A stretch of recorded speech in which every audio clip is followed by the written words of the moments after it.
Hello, welcome to the Diabetes Empowerment Summit. My name is Kiana Drew. I am also a type 1 diabetic and the co-host of this year's 2020 Diabetes Empowerment Summit. And our guest today is Peter Friedfeld, who is a good friend of mine. Hi, Peter. Hey, Kiana, how are you? I'm doing well. So I want to tell you guys a little bit about Peter. Peter spent most of his life as a non-diabetic, 56 years. And then I would still say recently diagnosed with type 1 diabetes. But the journey to a diagnosis of type 1 was somewhat long because you were misdiagnosed as a type 2 diabetic. His professional side, he's in the eye care business. It's a family business, a family eyewear design. He's also a global traveler, which I enjoy watching your travels. And he enjoys spending his time at home in East Hampton with 2 lovely dogs and his husband, Pat. Passion for cooking and newfound passion in the diabetes community. So tell us a bit more about yourself and your journey and your diagnosis. So you have really summed me up. The only thing I would say, probably because we were talking, it's been 3 months since I've been in home quarantine. So the global traveler has disappeared from my life, and that's been fascinating itself because I really spent a lot of my time moving, and now I'm spending a lot of my time in the same place. So that's really interesting. We could probably talk about that a little bit later.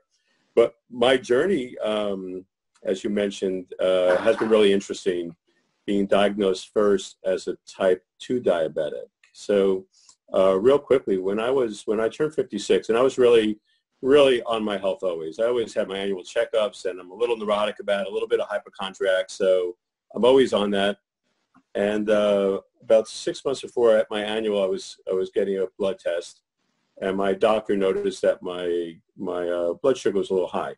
And he mentioned to me, he goes, "Hey, you might be pre-diabetic," and that enough was like freaky for me because I never expected to hear that at all. And I didn't do much about it. You know, he said you probably have 6 or 7 years before you have to worry about it, and just really no direction, no suggestions. When I went in for my actual physical a few months later, my blood sugar was high, and my fasting blood sugar, I knew my dad was a type 2 diabetic. So back up for a second, I had some of the symptoms like the frequent urination, and I've had some numbness in my feet and some problems with my vision. And my dad, who was trying to get me to test my blood sugar, one day said, "Look, you know, I was with him. He lived down in Florida. I remember the day so well because it was the last day I had like 7 slices of pizza, like the day before for lunch. And he said, "Let me test you in the morning." He tested my blood sugar, and I was at 220. And he said, "You know, you need to get back to your doctor. This is not normal." So sure enough, I went back to my doctor, had some blood tests, and my A1C was high, super high. And he said to me, you're a diabetic. And I was like, this is impossible. What do you mean? He's like, you're type 2 diabetic, and I'm going to put you on some drugs, and you're going to have to change your diet, and go see a diabetic care educator. You know, go see someone who can help you through this. And I have to say, I was really totally distraught. I was a foodie. I didn't want to change my food habits, even though I ate healthy. I just really didn't know what to do at all. And it threw me. It was very difficult for me to accept this, that I was being diagnosed as a type 2 diabetic, and my life was about to change. I did not know at that point how much it would change, because clearly it was a misdiagnosis. Right. Like a lot of us being diagnosed as a diabetic, especially someone who doesn't know too much about diabetes. I didn't know anything about diabetes when I was diagnosed. And I'm not sure if you had maybe some idea, being that your dad was a type 2 diabetic. That's having that diagnosis, it's filled with fear. And then you go through accepting it? Because there's that denial, like, is this really happening? Yes. And then the journey to accepting it. And then, so you went through all those emotions, and then did you eventually or did you immediately go see a diabetes? Yeah, so it was fascinating. I do remember that night, back at that point, I lived in New York City, and I was in New York City, and went out for friends with dinner, and I could not tell them anything. I was like totally, this was a hidden fact that I was just diagnosed as a diabetic. I was embarrassed, actually, and I don't know where that comes from, but it might just be societal. My dad was diabetic, and he was also diagnosed later on in life after he had actually some heart surgery when he turned 70. So a lot of times the body goes through trauma, and it just kicks it in. But I didn't want to talk about this with anyone, and my doctor did suggest I see a diabetic care educator. So I did my research. I found someone who was near my house, set an appointment. I was taking Janumet at that point, which was the wrong drug for me, and I was keeping notes on everything. I was testing my blood sugar like 12 times a day. I became neurotic about it. Like, where am I? I'm going to get rid of it. I will get rid of this, 100%. And I showed up at the, I'll never forget the day. It was February 7th, and I showed up with all my records and my note-taking and all the notes I was keeping on my diet. And it was a snowstorm, and I showed up at the location in Southampton Hospital to meet with the educator, and she wasn't there.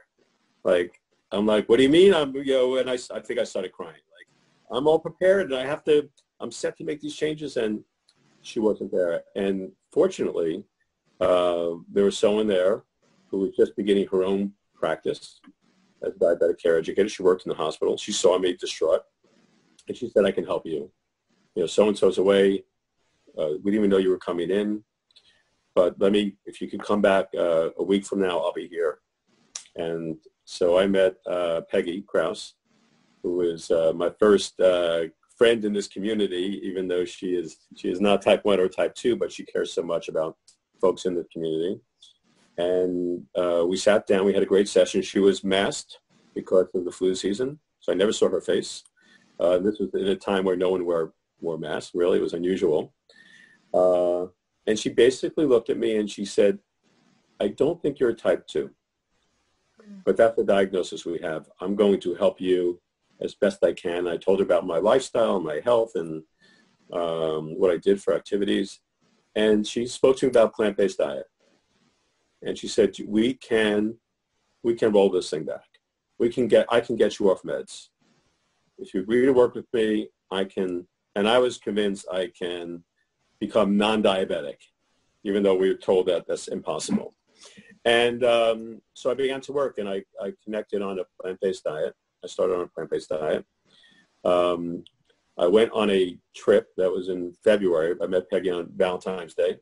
At the end of February, 2 or 3 weeks into this diet, I happened to be on a business trip. We're going to a trip into Portugal. It was a food and wine trip. That was the fun part of the business trip beforehand with one friend. And I can tell you, Kiana, I wouldn't eat an olive because an olive had olive oil in it, and I was on an oil-free, plant-based diet. No oil, plant-based. And sure enough, on that trip where I was denying myself of all this great food, but I was super strict, not eating anything that wasn't a bean, basically, my blood sugar started to drop so much because the diet was so effective and the exercise that I was doing so effective that within 3 weeks on that trip, I'd call my doctor and I was having night sweats and finally said, stop taking your drugs, stop taking the meds because it's bringing you down too low. And that was the beginning of understanding how I can use a plant-based diet, food, exercise to work with my diabetes. Eventually, I took Peggy's advice and I sought out a functional medicine doctor who I was always interested in seeing. And when I saw her, this is about 9 months later. So I totally got off meds. I was still diagnosed as type 2. So this was 9 months of your original misdiagnosis, right, that you got off the meds. Yeah, I was taken off the meds within 3 weeks because of my blood sugar was going so low. But over time, I kept on having, it might have been 6 months later, I got put back on the meds again because my blood sugar started to rise. In fact, I was in the honeymoon period.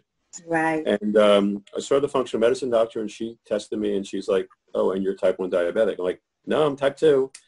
And she goes, "No, you're type 1. I'm like, "How do you know?" And she said, "This test, this test, this test." And, she goes, "You need to see an endo. You need to be on insulin therapy." And that's how I really started to see an endo. I went to my first appointment. My regular doctor was against me seeing an endo. He advised me not to see an endo. And I took the advice of Peggy, and my other doctor saw the endo and said, "You're a type 1 diabetic. Here's your insulin pen, once in the morning, once at every meal." And then I realized my life was really changing. Oh, yes.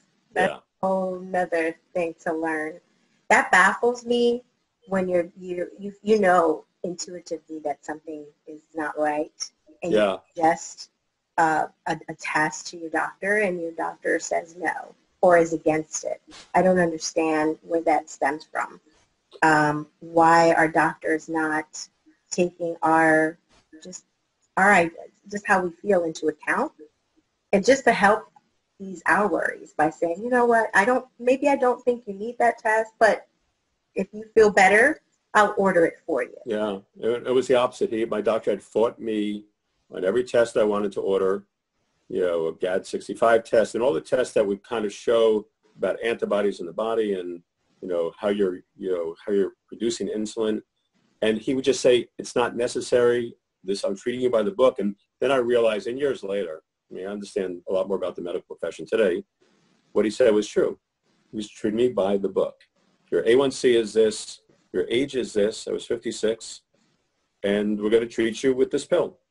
And that's where this disconnect comes in, I found, with the medical community, and so much I've learned. Of course, it's important to have a great doctor and great care system, but I also learned through this wonderful diabetic community to begin to take care of myself and to learn, to educate myself. And we understand that a lot of us do know more than the medical professionals about this particular condition, type 1 diabetes. That's true.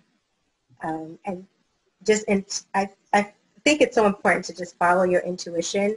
And what I would say, and if, let me know if you agree, if you're getting that feeling that something is up or you want to seek answers, something someone had told me, don't stop seeking until you get the answer. Right.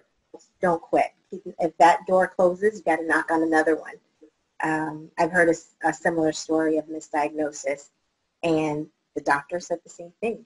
I won't order this test. I don't believe that you are type 1. And she ended up, I interviewed her recently, Dr. Felissa DeRose, who's on the committee. Yes, yeah, she's wonderful. Right, she was misdiagnosed for a while, years. It's a very interesting story, and she kept fighting and eventually got a doctor who said, "Okay, I'll have you test for the antibodies." Yeah, and it's a simple test, and the scary part is because I believe a year after my diagnosis, I was traveling in Asia, and I arrived in Hong Kong, and I got very sick in the morning, and I was on my diet, so I was on this healthy diet. I was on, I think, 2 or 3 meds for the type 2 diabetes, and I got really sick. So sick that I could hardly walk, stayed in bed for 3 days, and I'm convinced now that I was some sort of a DK, because I never went, a lot of people when they're diagnosed early on in life, they go through DK or they go through that process of being put into a hospital. I wasn't, and I believe that I had some format of DK that kept me in bed. Was hallucinogenic. I had a lot of symptoms that people relate when they have to go through DK, dehydration, everything. And but I wouldn't know that because I wasn't thinking that that's something that I had to be worried about. And I know with the misdiagnosis, especially with LADA, the diagnosis later on in your life, this misdiagnosis could be extremely dangerous because you're not seeking out, you're not as aware of the same things that I'm aware of today how long would you say it took you, and this is funny because I feel like all of us, it takes us so long. You think you know your body, and then your body changes on you when you're learning how to use insulin and how your body reacts to it, and then have all the mathematical equations we have to do in our head that no one knows about. Mathematician, scientist. I know. And I always say we're our own walking science experiment. Yeah. Right? So once you were put on the insulin, how was that journey for you? So I was, two things. I was afraid of insulin. I realize that now. I didn't realize it then. I was afraid of taking insulin, and I would do everything that I could to take as little amount of insulin as possible because I wanted to prove to myself I wasn't diabetic. All right, so this is, and I didn't realize it at the time, but I would do everything I could to take the smallest amount of insulin. I was using exercise, which is not a bad thing, to also bring down my blood sugar. So I learned that relationship. I knew it from before, how that worked. But I was extreme. I was, again, this neurotic, I don't know if I call it neurotic behavior, but today if I'm high at 1 o'clock in the morning, I'll take a correction dose. Back then at 1 o'clock in the morning, if I was high, I would get on the elliptical. Like I did not want to take insulin. That resonates with me so much because before I say diabulimia, because I dealt with that.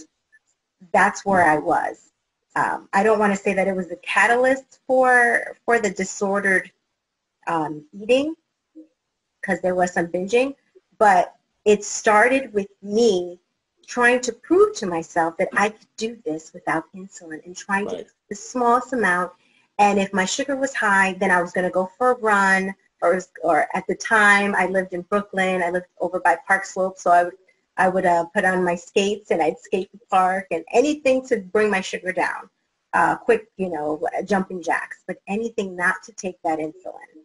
Right. And I think I probably up until, I'm 6 years into this since the original diagnosis, and I would say up until about 8 months ago, I wasn't afraid of the insulin, but I really didn't want to use it in the same way I use it today. Now I'm more comfortable. Hey, I'm high. Instead of going out for that run when it's inconvenient, I'll just take the Afreeza and bring me down because I know how it works. So I'm very comfortable with insulin today. I understand how it works. I'm MDI, so I'm not on the pump. But I understand that I'm using 2 or 3 different insulins, and I'm mixing them, and I'm experimenting. And, probably not that I advise experimenting with insulin, but I'm trying to see how it works in my body, and I'm understanding that every day is a different day, right? So every day is a different, we are the walking scientific experiment. These numbers and formulas are changing constantly based on what we did today, what we did yesterday, what we did last week, the weather, the stress. So it's taken a long time to kind of understand all that. When you read that when you're first diagnosed, it's like in one ear out the other because it doesn't make sense. Now it makes sense. Again, it's been 5 or 6 years for me. It makes sense. And I'm much more comfortable with insulin. I'm very comfortable with MDI. Like I'm not right now. Thank God my A1C is in a good range. My endo says no reason to go on the pump. Not that it's a good or bad thing, but for me, it's probably not the best. The way I manage to lose things constantly, it may not be the best, methodology for me. But I'm open, and I guess the way that I was afraid of insulin, maybe now I'm afraid of pump therapy and trying to fight that off. But so far I'm managing really well and happy with insulin and thankful that it's a drug that's available. Everything that we understand that's challenging with insulin and the companies that make them and the prices and all that stuff, I'm thankful insulin allows me to live a normal life as a type 1 diabetic. Right, as normal as you can. Yeah, and we understand that, and it's, this is, again, we'll talk about the community, but the thing that's the most important thing about the type 1 community, and I'm sure it's type 2 similar, we get it. Like, it's really hard to explain to anyone what we go through, and that's important. But we get it immediately as type 1 community. Right. And tell me how that changed for you. When did you decide to open up in that way? Because did it first start with just opening up with your friends and family, of course, Yeah. maybe colleagues, and then where did the diabetes community come in for you? What year and Yeah, so I think in the beginning, again, I was very, I wasn't confident being a type 1. I wasn't confident with my own diagnosis. I remember being, I call it outed at work. You know, my brother who I work with got up one day at a family meeting, and, you know, we call them family meetings. There was like 60 or 80 people there and another 60 on the phone. They said, oh, yeah, my brother, you know, the type 1, everyone knows my brother's a type 1 diabetic. No one knew I was type 1 diabetic. And I was like, you can't. And so, yeah, I was outed at work as a type 1 diabetic, and I had to deal with that. But it was a type of thing I kept raising to friends and family. I think the combination of being, taking control of being type 1, and also I was fascinated with the plant-based diet. I began to talk to anyone who would meet me about like what I'm doing and my journey. And this was really in the non-type 1 world, to my friends, to strangers in restaurants. Whoever got next to me at a cocktail party, forget it. They were like, if they said, how are you? I'd go into like, well, this is what I'm going through. This is my journey. So I became very talkative. I realized I was educating people. yes. And then I found out, you know, months later, someone said, you know what, the conversation we had in that bar that night, I changed my diet because of what you said. And I realized I was beginning to affect people's lives in an interesting way in more than one occasion.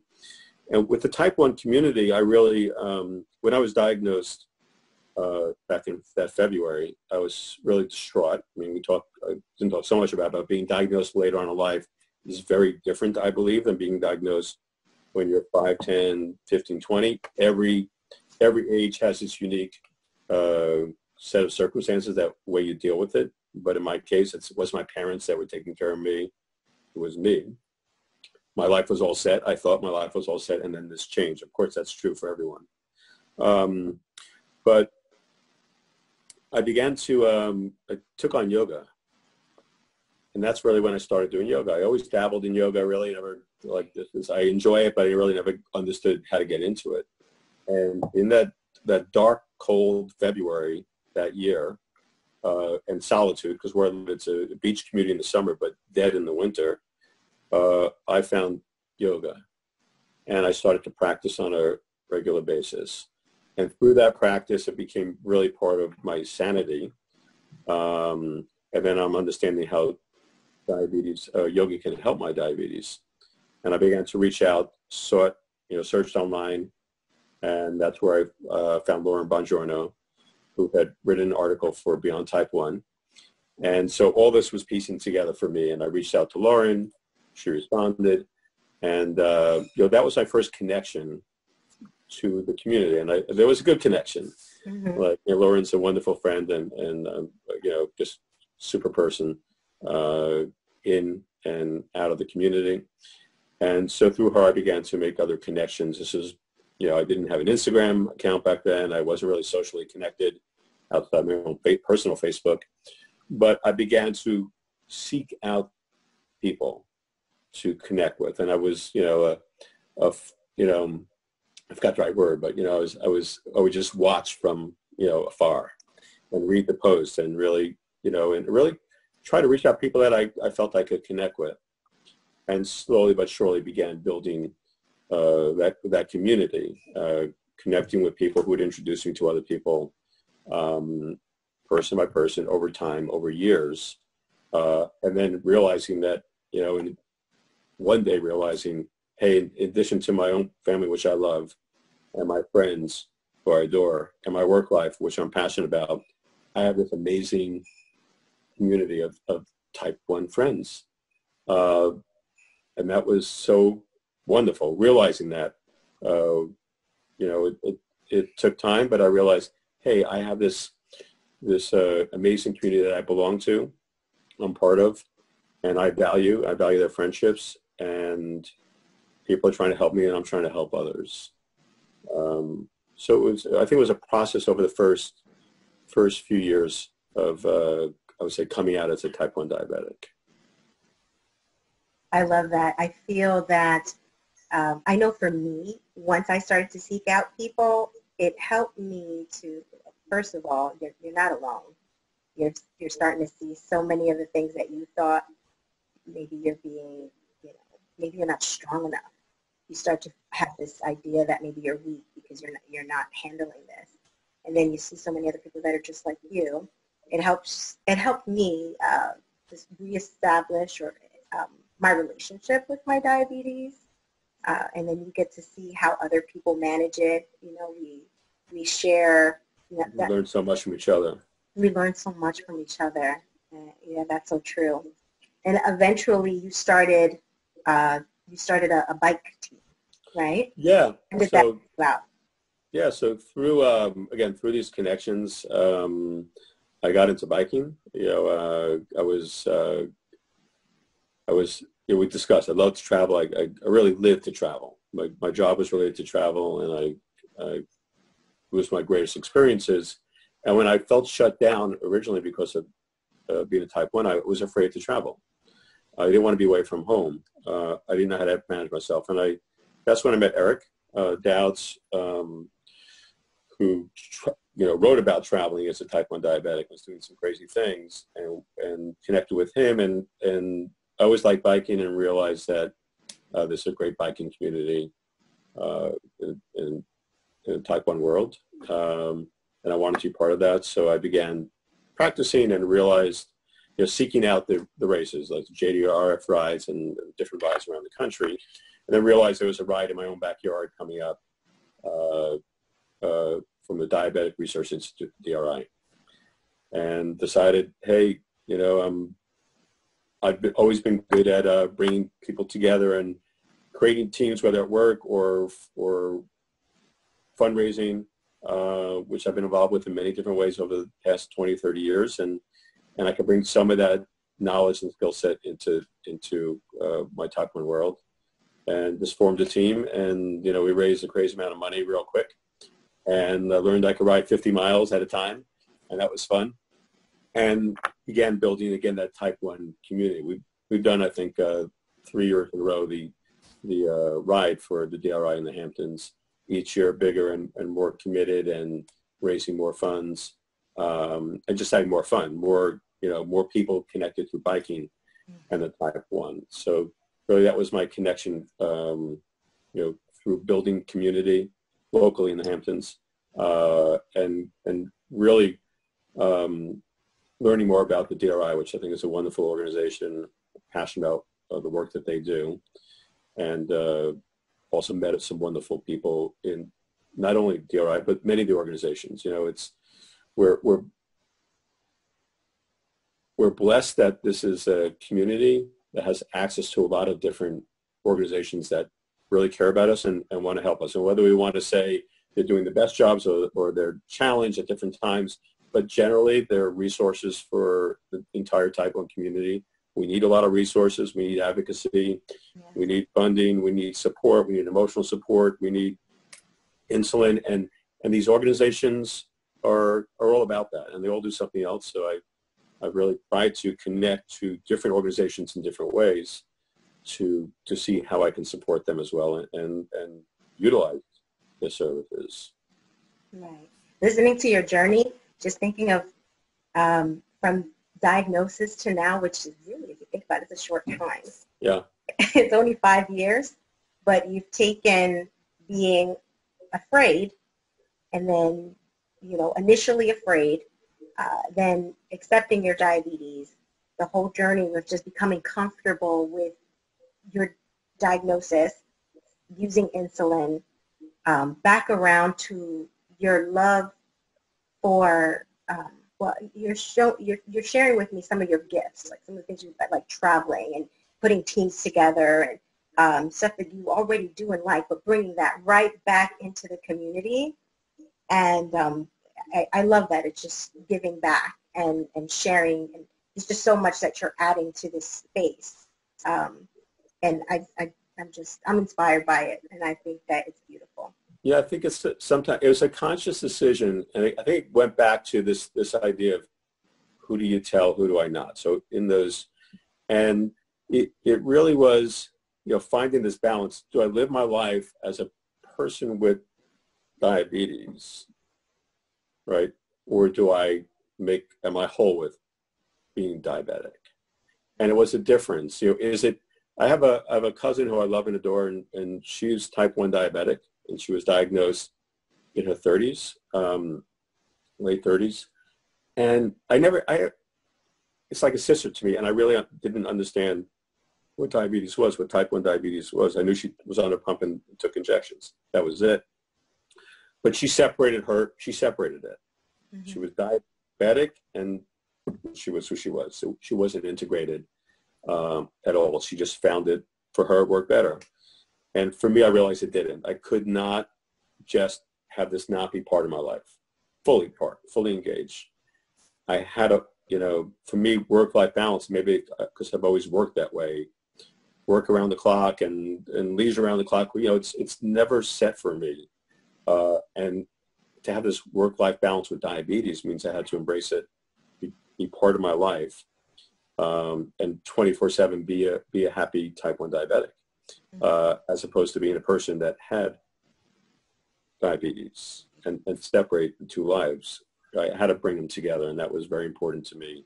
And again, that was part of the journey, where now I feel it's fully integrated in my life, and it's healthier for me. I feel the same way. Yeah. I'm that way as well. It just comes full circle. It's a part of me, and it's a part of how I balance. But yes, similar to, for me, I need to find, it's a part of me, and diabetes will find its way into every little part of your life. So you got to figure out, you got to find your balance.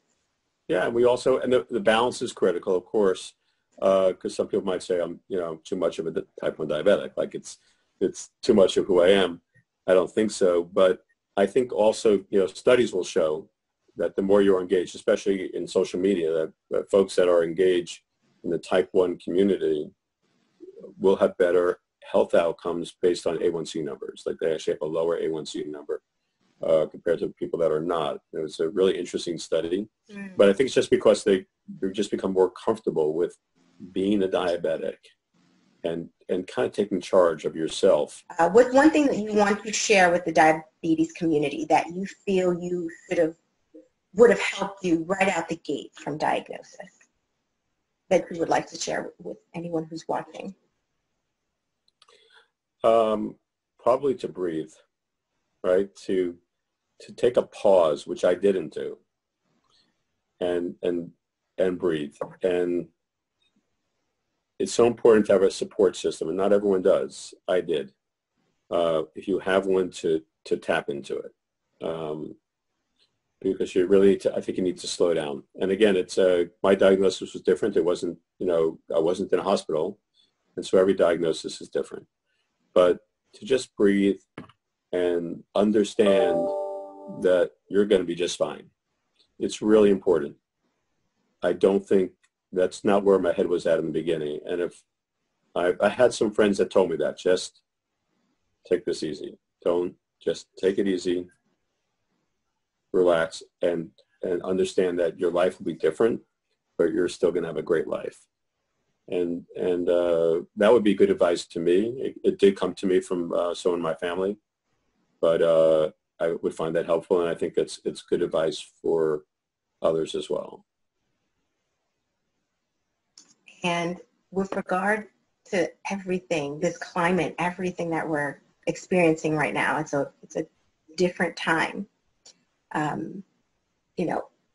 With regard to your diabetes, how are you managing? Like, how are you? What are you? Yes, it's interesting. I've been at home for 3 months now, which is, it's crazy.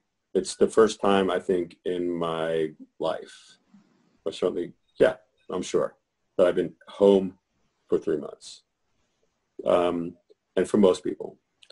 So it was challenging, I think, knowing that, for instance, when COVID first hit, I was very anxious. I started, I had a little medical help with some of the anxiety, and realized my blood sugars were changing because it was the stress that was affecting my blood sugars. And I spoke to a lot of people, and upping basal rates and insulin rates, stress is really difficult for us. Obviously, it raises blood sugars. So finding that new balance has taken me a while also, now that I'm not moving. At work I had what's it called? A desk that had, God, it's been so long since I've been at work, I forgot the name of it. But your treadmill desk. Oh. So I had a treadmill desk at work. And there's a treadmill desk. Yeah, so I had the treadmill desk, and so every day I'd be on that. Working at home, I don't have a treadmill desk. So these slight adjustments, it really had to change how I worked at home, and because it was affecting my blood sugar management, right? So I came up a really tough 3 months, different than prior to it. So it's been challenging to relearn to stay home, but at the same point, there's been great pluses.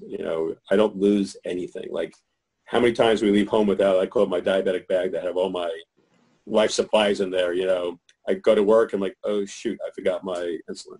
Right. Or what, it's so much more organized now. I mean, diabetes definitely has taught me to be more organized in general, but things are in one place. I'm not leaving stuff everywhere. It's easier to manage certain things. It's my routine. I'm much more the same routine every day. And I know that, having the same routine really helps a lot of people in the type 1 community. It's not how I live my life, but right now I am. So that's kind of helped me find a new balance. But I could say it's been challenging, and also trying to stay healthy. We don't know exactly how COVID affects type 1s, and we read different things. And, people are very concerned about me. Maybe sometimes more than I am. People want to stay away from me, and because they don't want to get me sick. So that's been something I had to learn to live with, that people just don't want to visit me because they're afraid of getting me sick, and what that means to me. But I know that, keeping my A1C, my blood sugars in range, these are important things that I can do to help myself now, and more conscious of that. Right. I would say let's say if there's anyone who was recently diagnosed, having to be quarantined and the life of staying at home, it's a good time to collect data. Right? Yeah. I would share that. It's a good time to what do your blood sugars do when, pick up a new habit, because you're right there, you're at home, you're safe, you got all your snacks. No, 100%. And, you need an online health coach. It's available through Zoom. I mean, but it's true, because that when you're initially diagnosed, and for some people their whole lives, so keeping that data and looking for those patterns. Did I have a glass of wine last night that's affecting me today? Did I have meat? Whatever it is, I moved away from that. I balanced my blood sugars a little bit differently today, but I agree. Like this is a good time to focus on your health, and especially newly diagnosed. It's a strange time for the world, but we have to find the ways to make it work best for us. Yes. Right. Agree. Well, Peter, it was lovely chatting with you. Thank you so much for sharing your story, and I know people will get a lot out of it. Yeah, no, Kiana, it's great to talk to you in this way. We didn't talk about how we met also, but, we met through the type 1 community, through the great diabetes group. And so I thank you for your friendship. Thank you for being there for me also, and be part of this, the great community that we have. And, it's if it's a fringe benefit, someone said that they would, they're thankful for their diabetes, because it has created new opportunities for them, whether in life or business or friendships. And I would say, type 1 has definitely created new opportunities for me, and meeting you and Danielle and so many others is absolutely, a treasured part of this diagnosis that has opened my eyes to so many different things, and be able to meet different people. I feel the same way. Yes, it's opened up opportunities, new opportunities, friendships. I'm very, very thankful. It's turned my life to it's a whole nother path, and it's a fruitful one. So, right. yeah. that comes with integrating your life into type 1 diabetes and being whole with it. Yes, I agree. Well, thanks, Peter. I'm going to give you a virtual hug. All right.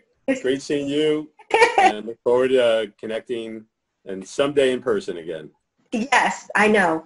I believe it. I know. Eventually. Yeah, it will happen. We get to hang out. Yes. All right. Old badass crew. That'd be great. I'm ready. Me too. All right. Sending you All my right. Take care. And thank you for watching the Diabetes Empowerment Summit. There are plenty of other guests. Stay tuned.